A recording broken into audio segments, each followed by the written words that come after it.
तो चलिए, hello student. कैसे हैं आप सब? आशा करता हूँ अच्छे होंगे, स्वस्थ होंगे और आप सभी की प्रैक्टिस बहुत अच्छी चल रही होगी। साथ में आप अपने डिक्टेशन का अनुवाद जरूर कर रहे होंगे। तो चलिए, इसी के साथ हम अपनी आज की क्लास शुरू करते हैं। आज का डिक्टेशन 80 शब्द प्रति मिनट गति, दीपक प्रकाशन से। अपना पहला डिक्टेशन। चलिए, रेडी, स्टार्ट। अध्यक्ष महोदय, हमारे माननीय वित्त मंत्री जी द्वारा पेश किए गए वित्त विधेयक का मैं पूर्णतः समर्थन करता हूं। वास्तव में माननीय वित्त मंत्री जी ने आज इस वर्ष के लिए जो बजट पेश किया है वह बहुत ही प्रशंसनीय है। विपक्षी सदस्यों की एक परंपरा सी बन गई है कि सरकार की ओर से जनता की भलाई के लिए चाहे कितने ही अच्छे कार्य किए गए हों, वे हर कार्य की निंदा ही करते हैं। हमारे देश के साथ संसार के जितने अन्य देश आजाद हुए थे, उनके साथ यदि तुलना की जाए तो हमारे राष्ट्र ने ही सबसे अधिक प्रगति की है। हमारा राष्ट्र उन सभी राष्ट्रों से आगे है। हमारे देश पर अनेक संकट आए, लेकिन इसके बावजूद भी हम लगातार आगे ही बढ़ते जा रहे हैं। हमारे देश से पहले स्वतंत्र हुए राष्ट्र भी हमारी प्रगति की प्रशंसा करते हैं तथा हमारा अनुकरण कर रहे हैं। माननीय प्रधानमंत्री जी ने गांव के विकास के लिए अनेक घोषणाएं की हैं। हमारे देश के प्रथम प्रधानमंत्री पंडित जवाहरलाल नेहरू ने इस राष्ट्र के जिस विकास का सपना देखा था, उसे पूरा करने के लिए इस बजट में अनेक प्रावधान किए गए हैं। इसकी चारों ओर से प्रशंसा की जा रही है। हमारे देहात अभी भी काफी पिछड़े हुए हैं और उनके विकास की ओर हमें अधिक ध्यान देना चाहिए। हमारे गांव दो हिस्सों में विभाजित हो गए हैं। गांवों में कुछ लोग तो वे रहते हैं जो ब्रिटिश काल में अंग्रेजों के समर्थक थे। उनकी स्थिति आज भी अच्छी है। उनके बच्चे उच्च शिक्षा प्राप्त कर रहे हैं। उनके पास धन भी होता है और वे उसके बल पर हर तरह की सुविधा प्राप्त कर लेते हैं। परंतु दूसरी ओर कमजोर वर्ग के लोग भी गांवों में रहते हैं, जिनके पास शिक्षा का अभाव रहता है और वे हमेशा बेरोजगारी की स्थिति में दबे रहते हैं।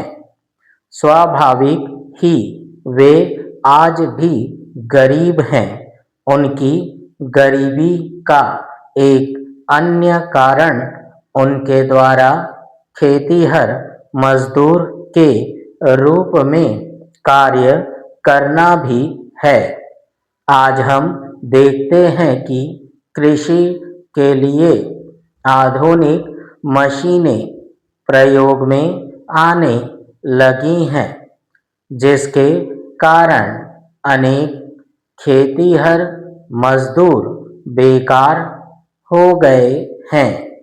हमारी सरकार ने गरीब लोगों का जीवन स्तर ऊंचा उठाने के लिए अनेक कार्यक्रम चलाए हैं, जिससे उनकी भावी पीढ़ी के अनेक बालक शिक्षित हो रहे हैं।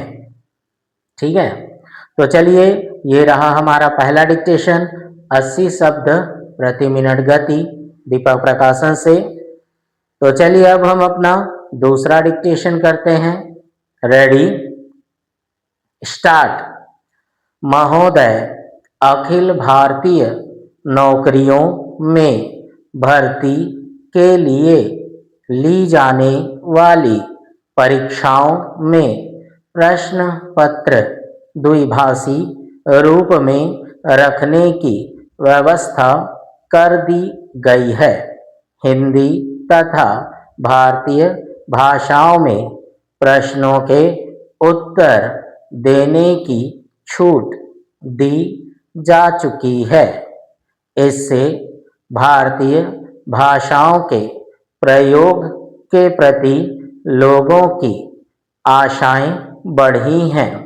इसमें और सुधार करने के लिए यह भी उचित होता कि जहां भी अंग्रेजी प्रश्न अनिवार्य हो, वहां पर विकल्प के रूप में एक भारतीय भाषा का भी प्रश्न अनिवार्य होना चाहिए, ताकि अपनी भाषा के माध्यम से परीक्षा देने वाला व्यक्ति पीछे न रहे।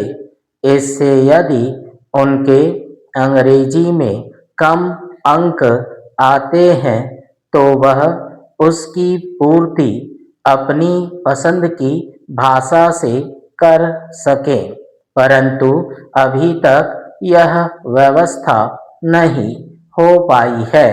पैरा, जहां तक राज्य सरकारों की सेवा में भर्ती होने का प्रश्न है, वहां प्रदेश की भाषा को ही भर्ती परीक्षा का माध्यम बनाकर क्षेत्रीय भाषाओं के माध्यम से शिक्षित व्यक्ति को नौकरी के अवसर प्रदान किए जा सकते हैं। इस प्रकार केंद्र सरकार की भर्ती परीक्षा का माध्यम हिंदी तथा अंग्रेजी और राज्य सरकारों की भर्ती परीक्षा का माध्यम राज्य की भाषा को रखा जाना चाहिए।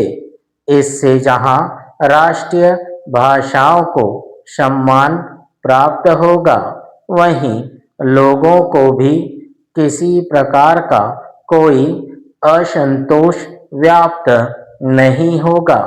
भारतीय संविधान के अनुसार भी अब संघ की राजभाषा हिंदी और सहभाषा अंग्रेजी है।